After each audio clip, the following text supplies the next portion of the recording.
Ciao à tutti, ciao ragazzi. On arrive à la période des fêtes de fin d'année et en Italie, les fêtes de fin d'année sont très importantes dans toutes les familles et en plus, chaque région a un petit peu ses particularités. Il y a des choses néanmoins qui concernent tout le pays. Par exemple, le 26 décembre en Italie, la Santo Stefano est férié. Pour tout savoir sur les traditions de Noël en Italie, pour passer un véritable Natale all'italiana, c'est parti, c'est tout de suite, je vous explique tout. Bienvenue sur Nuovo Respiro, bienvenue aux nouveaux abonnés, moi c'est Corinne, je suis professeure d'italien et je partage avec vous chaque semaine, chaque vendredi, ma passion, mon amour pour ce pays, pour sa culture, pour sa langue, en vous proposant une vidéo. Si vous voulez découvrir la culture italienne, si vous voulez la comprendre ou si vous voulez l'approfondir, vous êtes au bon endroit. Je vous invite à me laisser des tonnes de petits pouces pour m'encourager. Et moi, je vous invite aussi à commenter. J'adore voir les petits messages que vous me laissez chaque semaine. Je suis hyper curieuse. Et on commence tout de suite, je ne perds pas plus de temps. C'est parti. Pas de Noël en Italie sans Albero di Natale. La tradition du sapin de Noël est très diffusée en Italie. À Milan, on prépare son sapin le 7 décembre car c'est le jour de la Sant'Ambrogio, la Sainte-Ambroise, qui est le saint patron de la ville. En Puglia, à Bari, ce sera plutôt le 6 décembre car c'est le jour du saint patron de la ville, Saint Nicolas. Vous voyez, on a déjà des différences en fonction des régions, mais dans toute l'Italie, le jour idéal pour préparer le sapin de Noël, c'est le 8 décembre, le jour de l'Immacolata Concezione, l'Immaculée Conception. Il est donc d'usage de faire son sapin le 8 décembre, un sapin que l'on défera, que l'on enlèvera le 6 janvier, le jour de l'Épiphanie. Pas de Noël en Italie sans presepe. Il presepe ou presepio, c'est la crèche. Et oui, vous ne le savez peut-être pas, mais la tradition de la crèche vient d'Italie. Elle est née à Greccio, en Ombrie, in Umbria, en 1223, lorsque Saint François, San Francesco, réalisa la première crèche vivante de l'histoire. En effet, à cette époque, l'Église interdisait les représentations religieuses et Saint François obtint du pape l'autorisation de faire la messe en extérieur. Et la scène de la Nativité fut représentée par les habitants. La première crèche avec des figurines remonte-t-elle à 1289, quand le sculpteur Arnolfo di Cambio réalisa 8 statuettes qui représentaient la Sainte Famille, les animaux et les rois mages. Cette crèche est conservée à Rome et vous pouvez l'admirer à la Basilica Santa Maria Maggiore. La crèche traditionnelle est donc installée dans les foyers pendant la période de Noël. On va y retrouver la grotte, les tables, les personnages, les animaux, les anges. Et on placera la statue de Gesù Bambino dans la nuit du 24 au 25 décembre. Les rois mages seront ajoutés le 6 janvier, le jour de l'Épiphanie.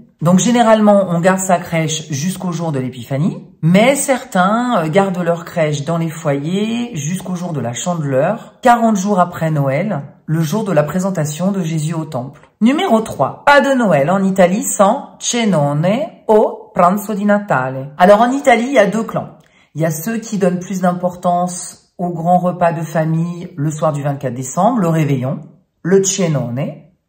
Et il y a ceux qui donnent plus d'importance au repas de famille, tous ensemble, le 25 décembre à midi, le pranzo di Natale. Dans le centre et au sud, on préfère le réveillon. Dans le nord, on préfère plutôt faire le repas du 25 décembre. Attention, il y a des différences par rapport à nos traditions.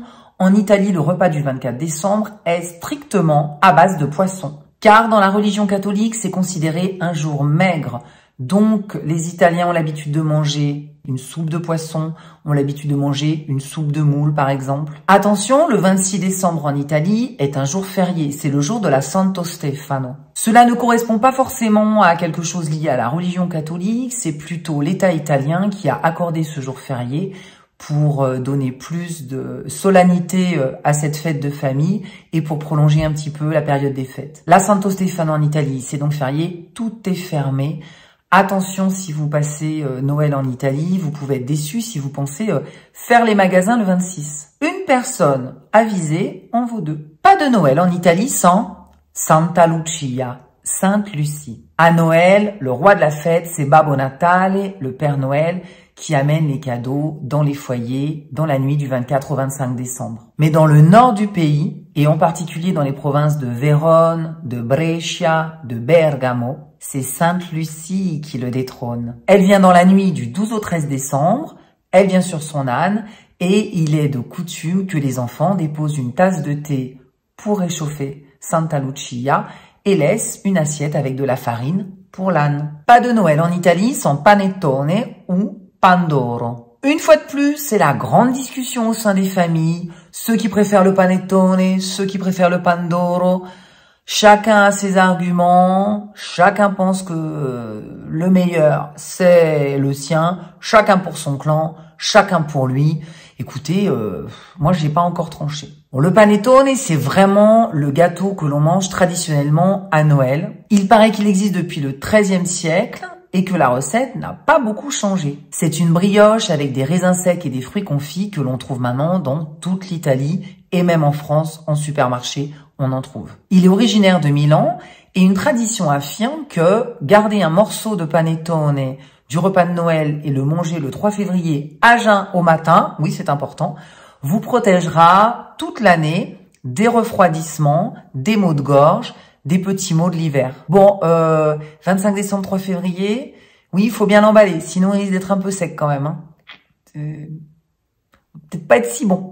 Le pandoro, lui, est originaire de Vérone. On ne connaît pas trop l'origine de ce gâteau, mais on dit qu'au XVIe siècle, à l'époque de la République vénitienne, dans les maisons des nobles, étaient servis des gâteaux en forme conique, recouverts avec de l'orange, de l'or. Pan d'oro, pain d'or. Le pandoro, lui, est plus sucré, il a plus de beurre, donc il est beaucoup plus calorique.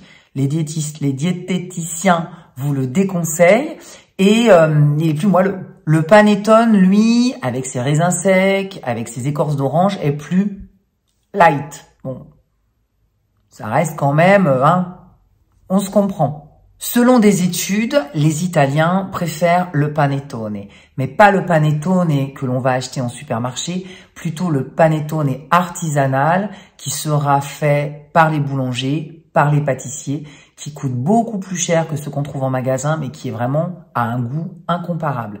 Il y a 2 salles, 2 ambiances, c'est vraiment camping et château. Les jeunes, eux, préfèrent le pandoro. Souvent, ce qu'ils aiment pas trop, c'est voilà les petits raisins secs, les petits fruits confits. Mes élèves d'ailleurs font partie de cette catégorie. Mais il existe aussi des panettone avec des petites gocce di cioccolato. Il y en a à tous les goûts vraiment. Donc bon, en France le choix est plutôt en France le choix est plutôt restreint. Mais pour le coup, si vous êtes en Italie, vous pouvez vraiment trouver plein de saveurs différentes. Bon, le mieux pour éviter les histoires de famille, les embrouilles, le jour de Noël, c'est vraiment pas le moment, c'est d'avoir les deux, panettone et pandoro, comme ça, chacun trouve son bonheur. Et maintenant, la Coco Touch du jour. Nous allons apprendre aujourd'hui 2 expressions typiquement italiennes, mais très très utilisées. La première est Natale con i tuoi, Pasqua con chi vuoi. On pourrait traduire par Noël avec les tiens, Pâques avec qui tu veux. En effet, il est impératif en Italie de passer les fêtes de Noël avec sa famille. En revanche, pour Pâques, il n'y a pas d'obligation. D'ailleurs, généralement, pour le week-end de Pâques, les Italiens s'organisent des voyages à l'étranger ou alors des petits repas, des petites réunions avec les amis. Natale con i tuoi, Pasqua con chi vuoi. La deuxième expression est durare da Natale a Santo Stefano. Alors maintenant, vous savez, Natale, 25 décembre, Santo Stefano, 26 décembre. Durare da Natale a Santo Stefano significa dunque durare pochissimo, durer très très peu, durer du 25 au 26. Voilà, je vous remercie d'avoir regardé cette vidéo et je vous fais un gros mimi et je vous dis à vendredi pour un nuovo respiro. Ciao ciao!